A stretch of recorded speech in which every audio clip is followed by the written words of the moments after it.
The Buffalo Sabres are the current owners of the longest postseason drought in the NHL, going on 14 years since they've last made the playoffs, and worse yet, it doesn't seem like it's going to be getting any better anytime soon. Over the last few years, the Sabres have been a popular pick by pundits to take the next step and finally crack the postseason glass ceiling, and every year over the last 3 or 4 years, they've come up short. And all this recent failure begs two questions. Are the Buffalo Sabres actually that close to finally breaking the playoff drought? And what do they have to do to finally get into the postseason? Well, today we're going to be looking at the Buffalo Sabres organization in its entirety and designing a game plan that will get the Buffalo Sabres somewhere that they haven't been since Jersey Shore was still on the air, the postseason. Now let's start at the very top of the organization with the management and head coaching. Kevyn Adams is returning as GM of the Buffalo Sabres, entering his 5th year on the job after replacing Jason Botterill in 2020. Since taking over, the Sabres have obviously not made the playoffs once, have finished with a winning record in only 2 of his 5 seasons, and have only finished with more than 90 points one time.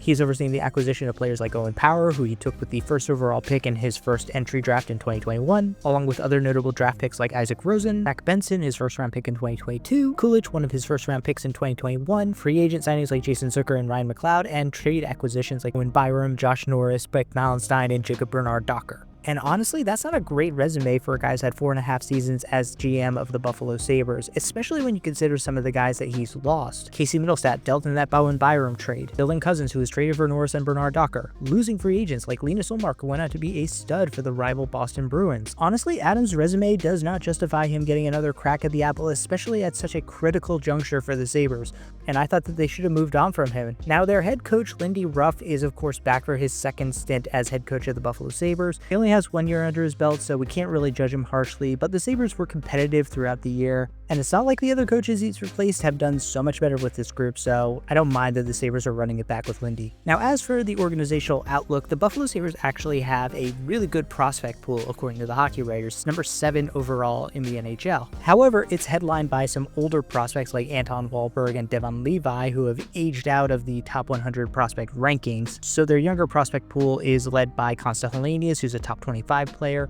Noah Ostlund is a top 50 prospect, and Isaac Rosen is a top 100 prospect. And all those guys other than Wahlberg and Helenius have gotten a chance to play for the Sabres last year. Devon Levi obviously started out as their starting goaltender and was very quickly supplanted by Ukko-Pekka Luukkonen, while Ostlund and Rosen ended up in the Sabres lineup at the end of the year when they had a lot of forwards injured, including Josh Norris, Beck Malenstein, Joan Greenway, and the like. So what is their team going to look like next year? Well, as you can see from their cap situation, next year they're going to have about $21 million worth of money to play with, but they also have a few very important players who are going to be RFAs that they need to sign, namely Ryan McLeod, who of course they traded a prospect who was a former top 10 pick in Matthew Savoie for, along with the acquired Jacob Bernard-Docker, Jack Quinn and Bowen Byram, and most importantly, JJ Peterka. Now, AFP Analytics does a contract projections for the offseason, and they say that to sign all 5 of these big players is going to cost the Buffalo Sabres around $22.4 million, or more than they have left in cap space. So they're probably not going to bring back all 5 of these guys, but luckily since they're all RFAs, they can either sign and trade or just let them get offer sheeted and they'll get assets back. And the 2 guys who I would let go are going to be unpopular. The first one is Ryan McLeod, just because I don't think paying $4 or $5 million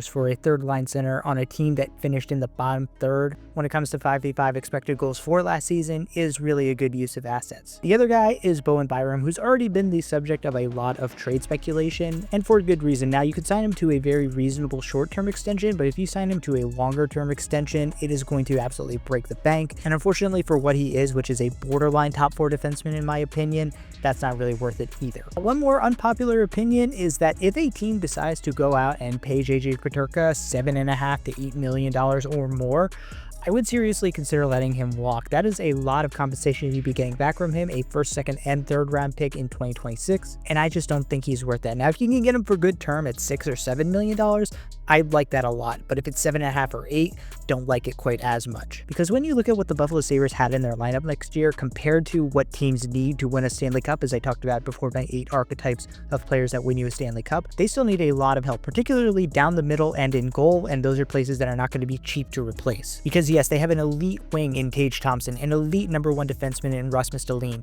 a legitimate top 4 defenseman in Owen Power, and 2 legit top 6 wings in JJ Peterka and Alex Tuch. But that's about it, and you need a lot more help, especially in those key areas I just mentioned, if you want to be a serious competitor. What should they do this offseason? In addition to the RFA moves that I mentioned, they need to dump some of the dead weight from the bottom of their roster. I'm talking about guys like Sam Lafferty, Jordan Greenway, who are getting paid just a little bit too healthily for not a lot of contribution on the ice, and then use some of your forward prospects like Hellenius, like Wahlberg, like Rosen to fill in those spots. Up front, you probably need about 2 centers, and you're not going to have a ton of money to play with, so you have some options. One is to get a legitimate #1 center, and of course Mitch Marner is going to be mentioned in that category, but another guy who I think you could maybe trade some of those RFAs for and get back good value is Elias Pettersson out of the Vancouver Canucks, who needs a change of scenery and is getting paid a whole lot of money, but is still an elite player when is at his best. Could you do a package like Byram plus McLeod plus something else for Elias Pettersson? Maybe.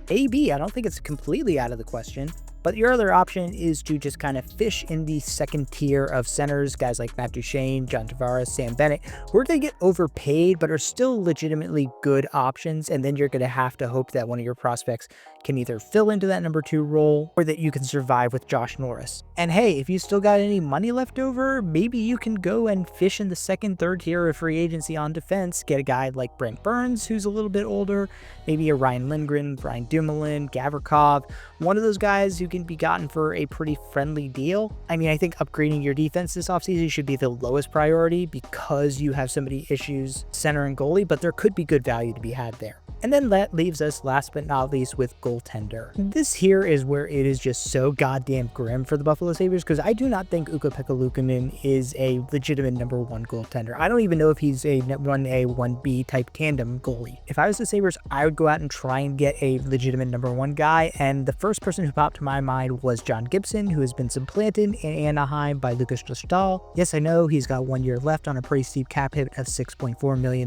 but probably the price to get him is not going to be very high. You just have to make the finances work. And hey, if Vancouver's willing to deal with you and they want to blow everything up, could you make an offer on Thatcher Demko if Pettersson doesn't work out? He's got a pretty reasonable $5 million cap hit. Maybe they just want a bunch of assets. That would be worth it to make that trade, in my opinion, for Buffalo. But if those two don't work, you're probably running it back with Pekka Luukkonen and running to the cast-off pile to see if maybe a guy like Philip Grubauer or Tristan Jarry can reclaim their careers in Buffalo. Not a great option, in my opinion. You're just buying a lottery ticket at that point. And finally, that just leaves the 2025 entry draft, where the Buffalo Sabres will be selecting at #9 overall. Now, there are a lot of really good players available at this pick, and honestly, the Buffalo Sabres, if they stick here, should just go best player available. They have a lot of good, really young defensemen. Prospect core is loaded with forwards.